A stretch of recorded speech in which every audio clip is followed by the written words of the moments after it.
You're listening to episode 104 of Lifestyle Locker Radio with Adam Lewis Walker. Humans have been doing this, Awakening Your Alpha, whatever they call it, for centuries in terms of how to live a better life, how to better yourself and having that well-rounded lifestyle. Hi, I'm Dr. Josh Hant, and welcome to Lifestyle Locker Radio, where we help you create an awesome life and lifestyle. From nutrition to fitness, mindfulness to peak performance, and relationships to money mindset, we bring you on an amazing journey to help you unleash your human potential. So here's a little bit about our guest today. Adam Lewis Walker is a lifestyle entrepreneur, a high-performance coach, and keynote speaker. He's also the host of the top-ranked podcast, Awaken Your Alpha, interviewing the world's elite in over 300 episodes since 2014. A former teacher and international pole vaulter, in 2008, Adam was attempting to reach the Olympics when his career was cut short by a freak accident. In the following 2 years on crutches and the realization he would never compete again, Adam hit rock bottom. He had to rebuild his dreams and identity, eventually fighting back to represent Great Britain in a Paralympic sport and refocusing to help others achieve regardless of their obstacles. In 2013, Adam co-authored The New Rules of Success, sharing his no-nonsense approach to health, family, and leadership. The success of his best-selling book led to the creation of Awaken Your Alpha, and Adam's quest to share inspirational stories, strategies, and insights to be the leader in your own life. As a coach and mentor, he works to cultivate the mindset needed for excellence and fulfillment, with an alliance supporting action, accountability, and adjustments to enhance legacy. He is a keynote speaker. Adam gave the TEDx talk, Awaken Your Alpha, How to Rise Up, and have been featured in the Huffington Post, ESPN, PodFest, Influencers Radio, and many other media outlets. He is also the proud parent of Dylan and Harrison with his wife, Christina. Originally from West Essex in the south of England, recently, Adam achieved his lifelong dream of moving his family to America. So here's our awesome guest today, Adam Lewis Walker. Hey, this is Dr. Josh, and I want to let you know that this episode is brought to you by the Lifestyle Locker 45-Day Endurance Challenge. This is for those that are running already and want to maximize their potential, maybe hit that first half marathon or first marathon, or even shoot for their first ultra marathon. This program takes you from A to Z, nutrition to mindset to your training programming. Check it out at lifestylelocker.com/45-Day Endurance Challenge. And here's our guest today.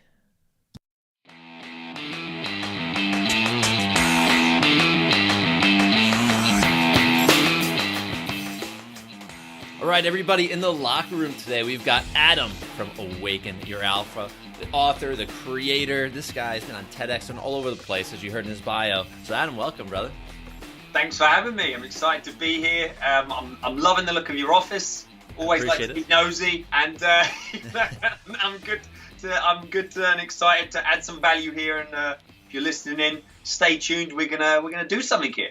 Yeah, this is going to be great because in Lifestyle Locker, we've had tons of different people from nutrition to fitness to finance to mindset. We've had a couple people, I don't want to say the same as you, Adam, but we've had people that are very specific, right, for women, and some people that are very specific for men and not necessarily awakening the alpha, but very directed towards a specific niche. Yep. And I think that's great because we can go dive deep in a very specific area. And if you're a woman that's listening in, don't turn it off. You may love it, and you may pass it to your man.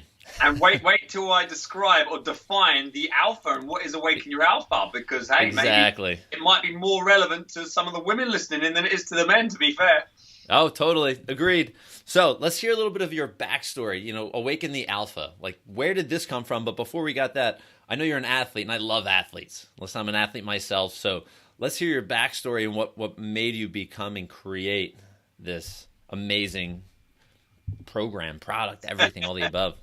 Cool. So you said about, so my intro, what was covered in there? Is it very just kind of, is it open playing field still now, or just kind of, I don't want to repeat, if that makes sense. No, it's we just go through the bio. You can repeat a little bit. I don't mind, but I want you to kind of go through, you know, the pole vaulting, all of that cool. Okay, I wasn't sure what it covers. So, so I'm originally from the south of England, just south of London, a little place called Crawley. Some people affectionately know it as Creepy Crawley. It's not the best. It's a great location.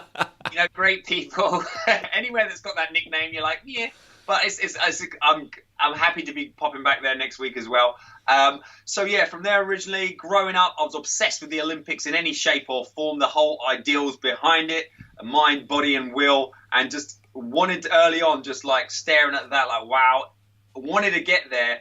Again, at that stage, who knows, who cares realistically at that point, what event, you know, I wanted to be involved in that kind of pursuit. Fast forward, I think that, it definitely shaped my life choices. I became a teacher largely because they got the summers off and they got to wear shorts 24/7 and play as well as the other aspects of a teacher. But these were the things I focused on, and it went really well with track and field athletics because, you know, when the busiest time for a pole vaulter is in the summer, and that's the quietest time for a teacher. So that, in terms of lifestyle, you know, that really was kind of, they all went together, and that was, you know, one without the other wouldn't have really worked. Unfortunately, what happened was I tore my groin at 21 when I was just kind of at university. So my university athletics career was not bad, but again, way below my potential. Took me sort of 7 years to get injury free to, I was 28 coming into my prime as an athlete, and I had my best season, got a new personal best, personal record, and started getting into some bigger competitions, got on international, involved with Ireland as well, because I've got some Irish heritage as well. And I was in the UK Challenge final in British summertime, the biggest competition of my life, lots of family and friends coming there. And obviously, because it was the British summer, it was horizontal rain, and it all went a bit pear-shaped, as we say from here. It didn't go well. It went well in terms of it leveled the playing field because the conditions were so bad. So the best vaulters were struggling. The not so good vaulters were struggling. Everyone was struggling. So it came even more than it is already, more of a mental game. Who wants it the most? Who's willing to risk the most? Who's willing to, you know, sacrifice certain things? And I would, looking at it now, I'd say I lost perspective, as in I was very willing to sacrifice a lot, and I got into 4th place. There was only 4 of us left. You know, in that competition, which was the best in the UK, and potentially going to get into a medal. So I tried to take it all to another level, blocking out the fact that this was very dangerous in the conditions. You know, flooded run up, flooded pole vault mat that you're landing on. You know, your hands are soaked, the pole's soaked, we've got umbrellas over us, and the officials could have moved it inside. They decided not to, because I think realistically, because the crowd was right there and they wouldn't have been inside if moving it for safety reasons. And I ran through the first time on using a bigger pole, and someone shouted from the crowd, "He's done, he won't take off again." And I kind of took that, added to the fact that I was very tunnel vision about all this, and all I thought about on the walking back is I will take off no matter what on the next attempt. So I ran in again, got a bit too close. It felt wrong again, and I overrode, you know, that gut feeling that you have for self-preservation, and took off, or tried to take off. And it was in a puddle. My heel hit the ground first with no spikes on it, and slipped, tore the ACL, dislocated the knee, ripped all the meniscus cartilage off the bones, and bruised the bone ends. And I'd never had any knee problems up to that point. And I went from basically I wouldn't say perfect knee, but a very good knee to ruined knee that's never going to get back kind of standard. Even now, the cartilage is gone. We tried to save that, or the surgeons tried to save that over a couple of operations, and had to take it out eventually because it just, you know, he said it was like trying to sew wet spaghetti together, and it kept re-tearing. So that was, you know, followed that, 2 years of operations, crutches before and after, and just, I feel, class my role then as professional rehab. That's literally because I was attacking it like a job. I just quit my actual job just before the accident. So I was screwed, basically. More more mentally screwed than the physical side of things is the reality. But yeah, not a good place for a good couple of years. Yeah, so there we go. So this injury. I mean, I can imagine being fourth place as an athlete, knowing you have the potential. I mean, the head game. Yep, probably was the most challenging thing, huh? If I was completely honestly, just looking at it now, if I was in sixth place and I could see what was in front of me, I probably would have, finished off the competition, as in not gone for the bigger pole. Realistically, probably run through 3 times or 2 times, or barely got off the ground, and been like, I did well in the conditions. I'd have been really happy with that. But it was the 4th place. There's all these things coming. It was the 4th place. It was someone at the wrong time just saying that little thing that triggered me. That ego, that, I'm going to just these little things. I just lost perspective, ultimately. At certain ages, I think the younger you are, the more sort of invincible you think you are. And it never occurred to me that I'd only got one knee. Yeah. Once I ruined that, that's it. To that point, it was kind of, injury, recovery. Even with my groin, which 20 years ago would have been the end of any kind of pole vault, because that was it. You're screwed. This Gilmore's groin, this operation they brought in, it's better than new now. It's as good as it was before, kind of thing. So, and it could have been a lot worse. Pole vaulters have died where they land on their head in better conditions than that. So, yeah, I just lost perspective. I was thinking about that medal. I was thinking about proving someone wrong in the crowd. I was being tough on myself. I was just going for gold, basically. And and it all went wrong. Yeah. So now if we fast forward, we've had like multiple surgeries. You became like a rehab expert in your own mind, right? I knew a lot about knees. I didn't want to know a lot about knees, but there could have been a whole business around knee rehab and knees. And But I was fed up with knees, so I didn't do that. Yeah. I mean, I ruptured my meniscus in my right knee. Not as cool as a story as yours by any means, and I'm not going to go into that story. But yeah, understanding the recovery aspect, and you had multiple things go on. It was the cartilage is the worst bit about the ACL. They repaired that with a piece of my hamstring. That's, as far as I know, pretty good. As the cartilage is the big issue. Yeah. So we fast forward, we go through all of this process, and now your headspace is totally different after this. So let's move forward. Awaken the Alpha, did it happen because of this injury, you think? Was that like the tipping point for you? Well, not by choice. I had to awaken my alpha. I had to battle for my alpha every day, because I was not in a good place. And it came, whatever you want to call it. Humans have been doing this, awakening your alpha, whatever they call it, for centuries, in terms of how to live a better life, how to better yourself, and having that well-rounded lifestyle. Whatever that means to you, it's not just going to drop in your lap. You have to, at some stages, literally battle for your alpha. Some stages awaken your alpha, but always, you need to. It's a daily thing. You can't just be like, "Oh, brilliant! I awoke my alpha last year or last month. I'm good." It's a way of life. Okay. In terms of the the pole vault thing and identity, I was a pole vaulter all the way up till I was 28, with no much real thought around outside of that aspect. It was one aspect. I realized how much my identity was wrapped up around this. So when it was whipped away without much, no notice, I was completely lost, and I had all this space, all this time, to fill, and I just didn't know what to do. But also, after a year of kind of shock, I was not feeling too good, to be honest. And as I say, it wasn't pretty, but it was a very small daily thing of getting better each day from a really sort of mentally low spot.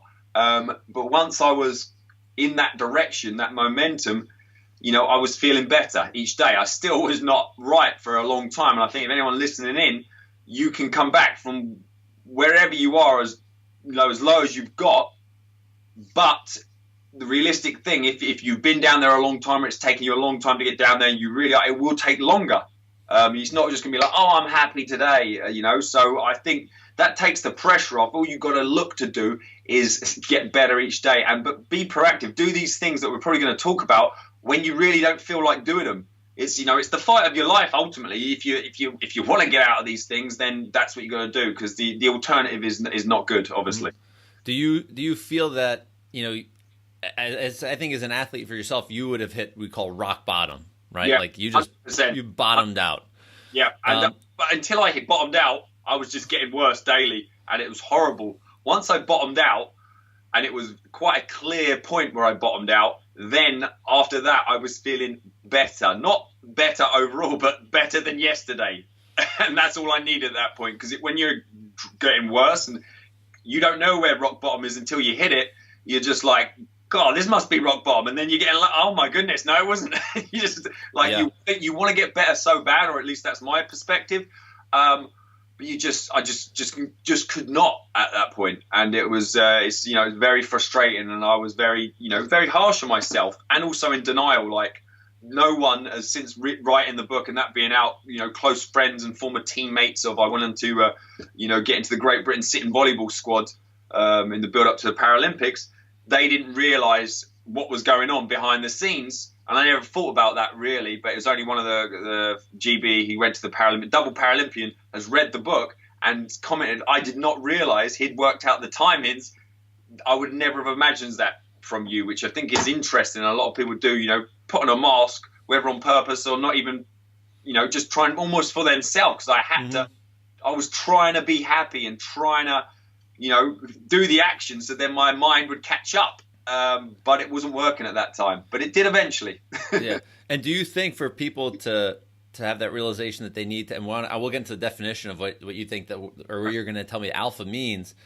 But do you think people need to hit like a certain point? Do they need to hit rock bottom? Do they need to hit like an ultimate low before they can activate or realize? Or can they start from any point in their life? Unfortunately, the reality is, the pain has got to be greater than your comfort. So whatever, it doesn't have to be an extreme circumstance, but your pain has got to be enough of I'm not going to tolerate this, or I'm going to do something about it. I am not happy, that declaration, like I'm going to do something about this.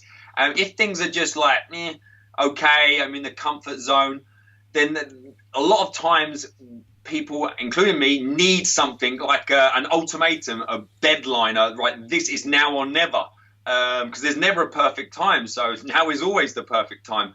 And that's the reality. And it could be something minor or it could be something major. And the problem is, for most of us at certain points, it is that comfort zone, which is a slow death, which is when it's something like slaps you around the face, it's like, oh, I've got to make a choice. I've got to do this or this. When it's like the mundane, towing the line, doing what everyone thinks is a great life, or the standard thing, that's when it's you can cope with it, you can handle it, obviously, and before you know it, weeks are turned into months to years, and your plan B is now your only plan, or you don't have any plans. You are just lurching through life, and that is personally against my huge belief. We're not here to just lurch through life or survive. You're here to thrive.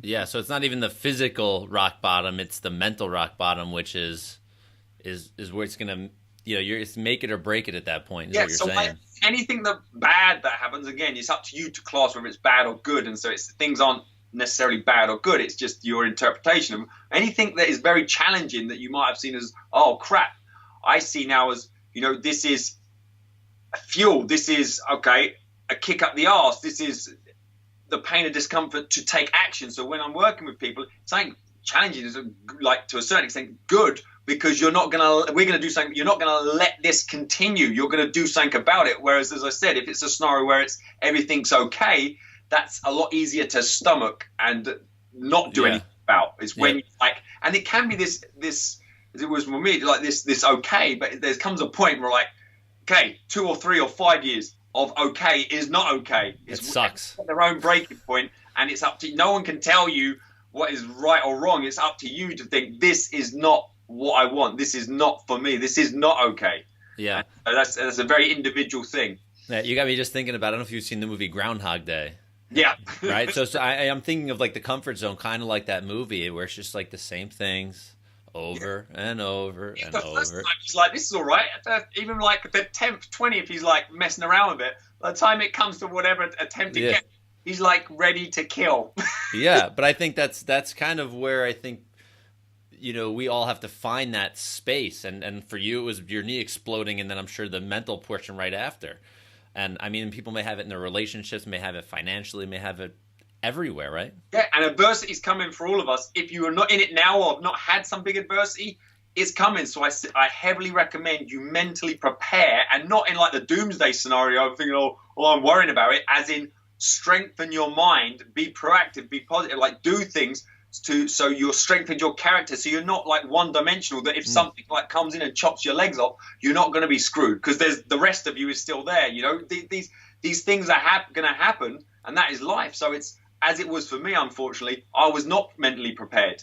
And so it's a lot better, and there's nothing so ideal but better to be readier. And you can never be fully ready, and that's exciting. But also the time to, when you're in the genuine, like real crap and really in a challenge, that is probably the worst time, if we can say it, to then think, oh, I've got to become mentally strong. You will have to eventually, but I would have, looking back, it would have been, I was not mentally ready at all for something like that. And when it came, that's why it took me, I think, longer than it might have needed to. And I'd like, if something else happened to that level, I'm sure it'd be very different. I'd like to think, but you never know until it happens, I'd like to think I would recover quicker. And no, it's recover. I'm not saying I'm immune and I'll just be, I wouldn't even affect me. Everyone is open to a wobble. And my belief is as well, there's, no matter how mentally strong you are, I do believe there's a set of circumstances that would come like a perfect storm almost, that would challenge the most mentally tough person. And I'm sure we can all think of it, and we don't really want to. But so that's my fault, and I have too much respect for depression in that sense. That I would not say I'm immune, but I am very proactive, and I know I can recognize the warning signs in myself and others of heading down that slope, because it doesn't just happen overnight. Because you feel like crap or sad tomorrow or today. That's not depression. That's you're having a bad day, or it's not a good day. It's when that becomes your norm, and you can't remember the last time you smiled or were happy, and it's a struggle to speak to people, and you don't want to go out, and all these things become isolated, and they do compound. So and it's, as I said before, it's a lot easier to nip things in the bud than let them get to the state of when you are really ground zero. Yeah, no kidding. So then what is alpha? What's the definition of an alpha? Or alpha in general? Yes, again, I think it gets a bit of bad press in society and sometimes can be viewed negatively. But the alpha, if you look in the dictionary, the alpha from the solar system is Alpha Centauri, which is the star that shines the brightest. Okay. The alpha from the animal kingdom is to achieve the highest rank.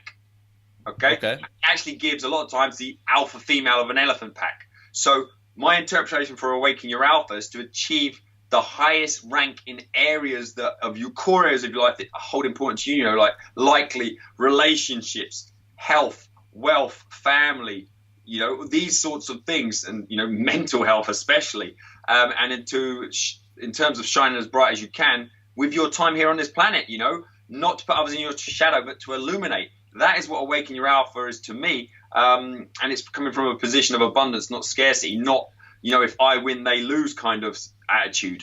So that's what it means to me, and so then it is really a lifestyle, and it's quite open in terms of, I say in the book is or was a work in progress, because it's that continual pursuit of improvement and just fine tuning and high performance ultimately. And the most beneficial thing to be a high performer in is life. I don't think we have to debate the rationale between why is that good. And so that's what inspires me, and I liked the stories that are in there as well as my own, ones that have inspired me, and taken the best tales and tactics from over 300 plus episodes from alpha minds all around the world. I make sure I interview English, American, Australian, New Zealand, African, Asian, really, because that's where it dawned on me that there are some extreme similarities in certain aspects, and that success leaves clues. There are many ways to do it, but there are also many methods and tactics and mindsets that you will actually, I relate to that, and I can see how that has worked with Bob in the middle of Africa and in urban London. Nothing combining them apart from maybe their mindset and their attitude towards life and actually getting things done. Yeah, and you got me thinking, while we're recording this, I'm 39, so I'm like hitting like my quarter life crisis here. It's a fine age. I'm 39 in about 2 weeks. Oh, there we go. So I'm getting close to my quarter life crisis here, and as I'm aging and going through life and having a good time and playing, I'm just thinking of the alpha. It's like, is there a time that you really need to wake up, to actually take hold of these important things? Because I'm going back and thinking, I've had a very good life. I've had we'll say struggles compared to a lot of people, mild struggles, and as I have hiccups as I go along, I can see the importance when you start to realize that, hey, listen, I'm not going to live forever. Like, how big of an impact, how big of a legacy, how big of a positive change can you leave on this planet? Mm. And for me, like when I'm hearing "Awaken Your Alpha," I'm like, that's what that means. That's what that means to me. Yeah, it's basically the book and the Awaken Your Alpha is a calling for everyone to step up as the leader in their life. Yeah, it's basically a leadership book, and people think, oh, I'm not in a leadership role. Yes, you are. That's the problem, that you don't see yourself. You are leading your life, whether you acknowledge that or not. Yeah, that's what it's all about. Yeah, it's so cool, and it really is neat. That I think, because when I first saw the name of the book, I don't remember how long ago it was, because I know it's only out since October 3rd. Is that what it? Yeah, yep. Right. I think like a silverback gorilla. Like that's in my head. I'm like, rah, and I'm not a big guy, but I'm like, okay, I wouldn't mind being a silverback gorilla of my life. And it's like the first thing that came to mind. I'm like, okay. Need to take ownership of what I'm doing, because I also sometimes, even in this podcast world, even in I take care of patients daily, and it's easy to get into the rut. Yep. That easy rut and be comfortable. And I know we spoke about comfort zone, but I'm like, holy crap. Well, this is. I love stuff. I love quotes anyway, and I don't know if this is a variation of a quote. I just say it as it comes to mind, but uncomfortable in your comfort zone. Again, it's a lifestyle approach. There's nothing wrong with relaxing, but yeah. And people say, "Oh, well, how can you be uncomfortable in this scenario?" But when it gets too much in the comfort zone, then I become uncomfortable with that. And when that's kind of your default mode, that will always push you to pursue certain things. But then what I've become a lot better in the last couple of years is, because if you become too much like life's a to-do list, and you've always got to be pushing, striving, you may miss being present.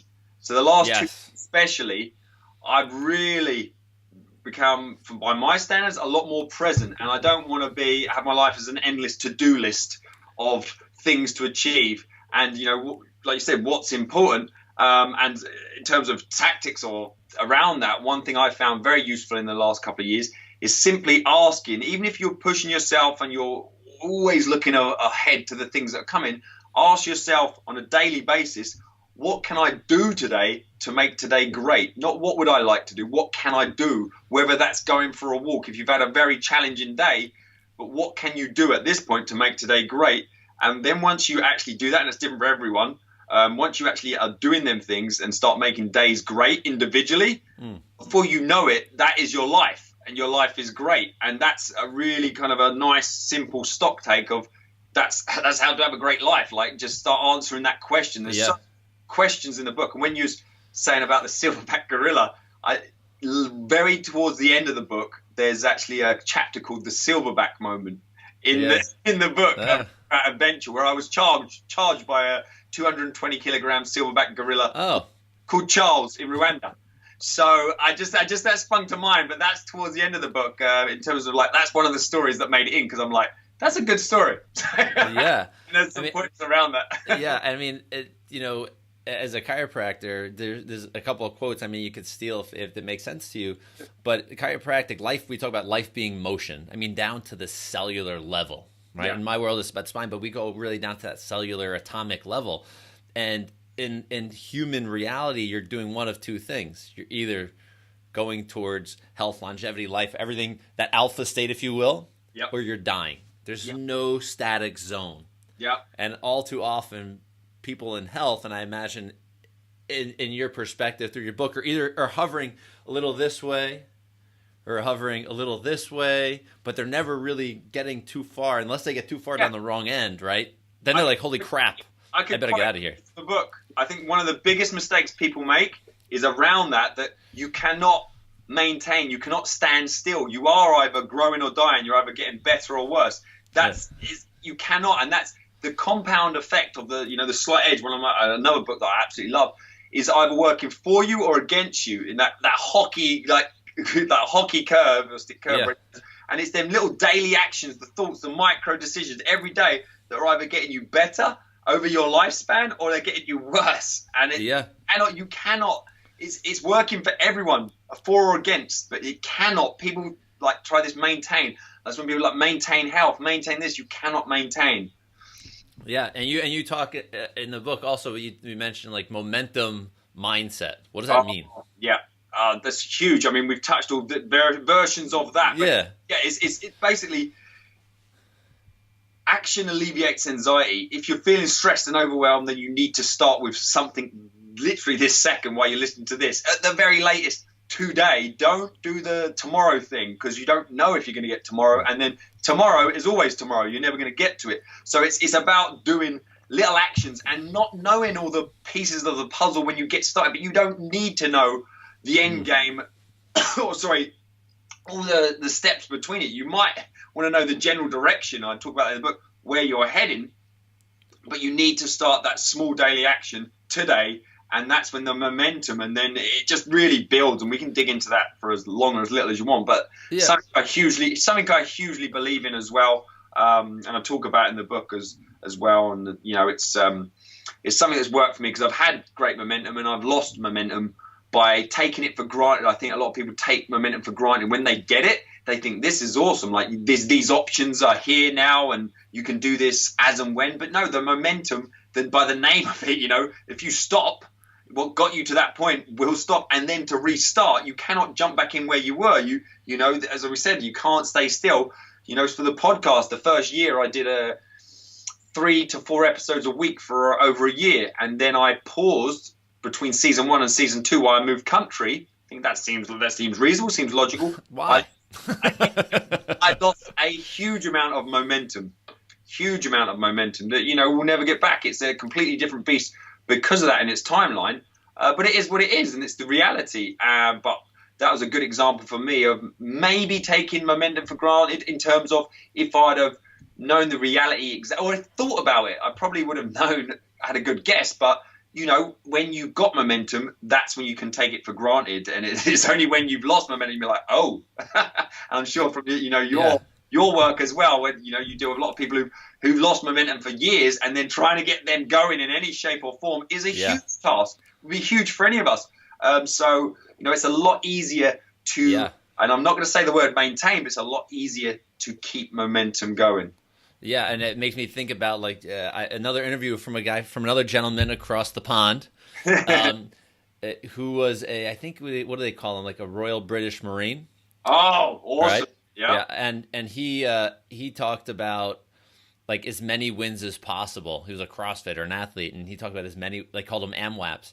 And I think that's so important because we all too often shoot and we start to get that momentum and we have a success, but the success may be a little bigger than we maybe even thought it would be. So we're like, all right, good, we got this. Everything else will be fine. And then that's where the other version, the other direction of momentum starts pulling you back. Yeah. But you don't realize you're like, I'm good, I'm smooth, things are good. I got the new car, I got the whatever, I did this. And if we don't constantly keep having those little wins, that momentum going, it's very easy to slide down that hill the wrong direction. I would take small wins all the time, way over some big, every 6 months or a year, some big woo, and then I would definitely take the small wins all day. Yeah, but you got me thinking about that with that momentum mindset, because if the momentum, people are like, oh, I can have momentum, but most people have momentum a lot of times in the wrong direction. That seriously could be my second book. I've penciled in a few things, but there's a few things that are from the book that are very, I really resonate with me. And one of the biggest challenges of writing this book, which I will never do in this shape or form again, I'm pretty confident, but I would never say never. I would completely is delve deep into one or two of the chapters, because that's what such a challenge was, to cover all of Awaken Your Alpha and summarize and simplify what's it all about to take action. Whereas some of the books I really like as well, and I think will be better in terms of the approach of, okay, this is what the entire book is about, and going deep into one area. So if it's about fear or momentum mindset, then people are like, oh, I know what this book's about, and just dig into it. Dig in, yeah. And the writer as well, this is what it is. There's no whereas for Awaken Your Alpha, the challenge was to bring around all aspects that I believe are essential to this whole Awaken Your Alpha, that started when people start asking, oh, what is Awaken Your Alpha? When I've done all these episodes, and to explain that initially was a very hard task. So then the TEDx talk, I did that, which made me clarify exactly what is Awaken Your Alpha, that broke it down into 3 key phases: awareness, action, and ascension, and maybe clarify the definition. So with that, then that ended up being the framework for the book 2 years later. Yeah. So the clearer you can get about anything, whether it's a book or your life, the better it will be, and the more you can actually strive for that. And I think that's important as well. And the more I've worked on clarity, the better things get. And any time when it hasn't been going so well for me is when I've lost the clarity as crystal as it could be, or it gets come to get murky, like the uncertainty of what am I doing, what is going on, what's this all about. So that's something I think is important to do the work. Yeah, well, you talk about clarity. I think most people, I shouldn't say most, a lot of people go through life, not really knowing where they want to go, what they want to do. They may have a job, they may be going to school. So like with this book, would Awaken Your Alpha be good for someone that wants to create like a strategy for life? Oh, huge. That's basically what it's about. Yeah, tales and tactics to thrive. The tagline could be create a strategy for life. There you go. Yeah, there we go. Okay. No, that's good, because the audience we're listening to that we have is broad, right? We have people that are college athletes, CrossFitters, things like that, and we have people in their 40s, 50s, and 60s. I don't know if we have anybody older. Haven't had any comments yet from anybody. We might, but they all are always looking to improve, by taking small steps, and I think that's why they're listening in. So, what would be some things that action steps, since we're talking about action steps, what would be some good action steps that people could test and taste to do daily that you would recommend, that maybe you do, or certain things that, you help keep you or give you that momentum? Yeah. So, I'll try not to repeat maybe some stuff you've heard from loads of different sources, but one thing from interviewing all these people as well, and something I, agree with, and put it in a section, anything that I think is essential to thriving, I've made sure I've dedicated at least a chapter to it. So one of the things is framed in the book as stillness to move forwards, and that having that mental space and that mental care around some kind of mindfulness practice. And depending on what puts you off or turns you on, that can be all the way up to 2 20-minute full-on meditations a day, or it can be 5 minutes of some quiet time, some peace and quiet. Sometimes, depending on how you frame it, some people are like, oh, I don't fancy that meditation business. Oh, 5 minutes of quiet time each day. I like the sound of that. It's the similar sort of thing, just dressed up in a different way, or how you want your perspective on it. So some kind of daily mindfulness practice is essential. If it's like anything. If you're hitting weights every day, you're breaking down your body, and you're not giving yourself time to recover, you will get injured. You will be, it's not good. It's the same for your mind. If you're just, in a good way ambitious to just go, but you're never having that time for mental recovery, or treating your brain like a muscle where it does need some, daily recovery and relaxation, and just, that, I think that, I know that's a huge thing. It's not just me saying it. That's one of the key things in the book as well. It was Tom Cronin, actually, from Australia. He's the founder of the Stillness Project, and really he digs into that. And I sort of, my take on, he's one of the people who are like twice a day, 20 minutes each time. That, he's just the meditation master in my mind. So that would be one key thing. What do you do?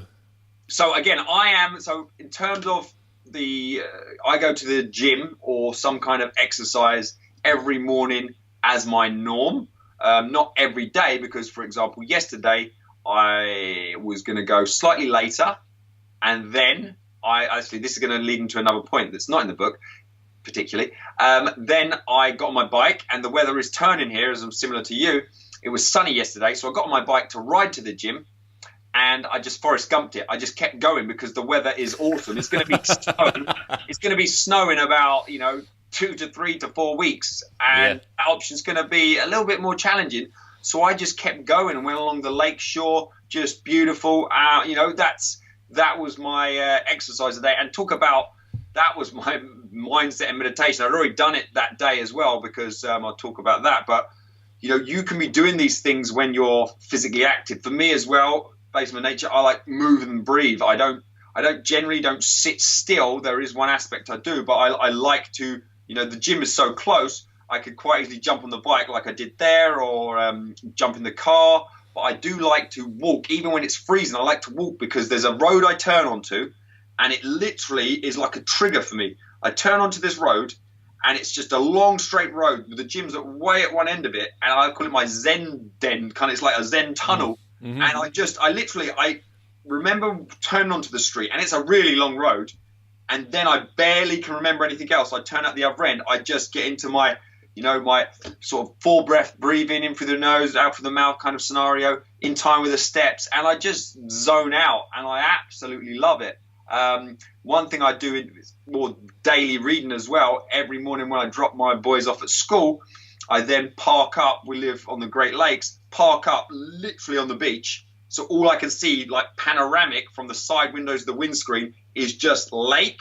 A lot of times I get out there. If the weather's good enough, I sit out on a bench or go for a walk or go for a jog. But the reality is, a lot of times, especially this time of year, I just pull up, I have my coffee, and I sit there and I read the right stuff for a few pages or maybe longer. And that's an important thing alongside the mindfulness practice linked to bettering yourself. And just people pay a lot of attention, or more attention, to what they're putting in their body physically daily in terms of fluids and food and fuel. But more important, I wouldn't say as important, more important is what you're putting into your mind daily. And people aren't proactive enough in this sense, because they allow other people to put crap in there. This, watching news and all people whining and negativity, and just, even if you don't agree with it, you're allowing it into your space, and just it's going to chip away at anyone. So that, I think, that's very important, to be mindful of what you are putting into your mind daily, and being proactive and taking control and responsibility for that, because that is your responsibility. Okay, so we got mindset and movement are two biggies for you. Yep, mindset, movement. What else do we say there? Yeah, you mentioned nutrition a little bit, right? Food. So I do have an interview in 10 minutes, but just so you're aware, just so we don't go over, and we don't miss anything. Yeah. Like television. Okay. Off your desk. Definitely, but we've hit a lot. We've kind of bounced all over, which I think is amazing. So let's just go here. We're going to send people to Amazon, or is there a better place to get the book? ayalpha.com/book is they go there, and it's kind of got everything, because you may think, oh, this is interesting. You go to Amazon, there'll be lots of reviews, and they're all very good, which I'm happy about. But it's a book, and then there's information. If you go to ayalpha.com/book, there's actually straight to the TEDx talk, which is obviously a video of me, and ultimately that is what Awaken Your Alpha is. If you don't like the TEDx talk, you won't like the book, and if you do, you will. So you don't have to. It's great. I agree. Yeah, and on top of that, it's got, why would I read this book for men? Why would I read this book for women? Testimonials for men, testimonials from women. It's also got loads of the launch bonuses that are still up, because I haven't taken them down, number one, and I've actually evolved that. I need to tweak the wording, but you're still going to be able to get them launch bonuses if you leave me a review. And the reality is, if you didn't even buy the book, but you left a review for me, then, well, that'd be weird, number one, but I'm still going to appreciate the effort, and I'll still get you the bonuses, which is a Claim Your Clarity 1-week video series and the workbook from the book, just all the action points and the key questions for you to do at your leisure. Yeah, and for everybody, we're going to also make it easy if you are, or when you are listening, if you scroll down the show notes, either on iTunes or directly from lifestylelocker.com/AY Alpha, you're going to be able to get all of these details. You're going to see his pretty face there. You're going to get all the details. You'll be able to get the bonuses, the action guide, the video series. I think you're going to love all of it. If you've liked this interview, I don't see why you would not get the book. I mean, if you listen this long, we've been talking for a while, I think you're all in at this point. The point is, the thing what attracted me about a book as well, and I held nothing back, is this is probably not the easiest, because it was not easy. It's way harder than I thought. But in terms of how can I give, like, do people talk about times 10 value and stuff like that? When the book is $20 or $10 if you're a Kindle reader, the amount of value in here, and to be able to give like times 100 value is what has been sort of quoted by people who've read it. That is quite hard to do. But with a book, when the investment is so low, but the thing I like and why I never did to get it a bestseller, as my publisher said, oh, you can just do a price drop strategy. I said no, because if someone pays $1 to read the book, they're not going to read the book because it's $1. And the whole point is, if I don't believe in this book enough to charge $10 or $20 for it, then I need to rewrite the book, because that's ridiculous. And if someone doesn't want to spend $10 on it, I respect that, but that's cool, because if you resonate with this message, you can understand that to read the book, it's a no-brainer. So that's something I'm excited about, because I don't just want you to buy it. I want you to read it, and I want you to implement something from there to improve your life. Awesome. So we'll end there. So again, everybody, lifestylelocker.com/AY Alpha. All the details, all the bonuses. Again, we said you can see his pretty face, and you'll be able to hear. If you like not pretty face, but Instagram, Adam Lewis Walker on Instagram, and there's even now for the book Awaken Your Alpha. But Adam Lewis Walker on Instagram is a great way to follow. Awesome, Adam. Dude, I appreciate this. Was a great conversation. I'm sure we will stay connected now that we've made the connection. Locker Nation, are you ready to awaken your alpha? I hope you are. Adam had to jet. He was interviewing someone for his podcast. It sounded like a lot of fun, so he had to get off the line. Otherwise, we probably would have stayed talking for some time. If you want more details on him, check the show notes. We have some really, really neat things that you can get. Make sure, check the details. Check the details, because details matter. In the show notes, you can get your Claim Your Clarity 7-day video series, which they've extended to the listeners of our podcast. Just follow the instructions. Make sure you get it there. And next, make sure you go and find his book. Go to get Awaken Your Alpha. Tales and Tactics to Thrive. Right? You need to get this book if you want to crush 2019 and beyond. And make sure you do connect with us at lifestylelocker.com. Head over to Instagram at instagram.com/Dr. Josh Hant. And you know what? Give me a shout out on LinkedIn, which is linkedin.com/Dr. Josh Hant. And if you want more details on this show, go to lifestylelocker.com/Adam Lewis Walker. We'll see you on the inside. Bye-bye.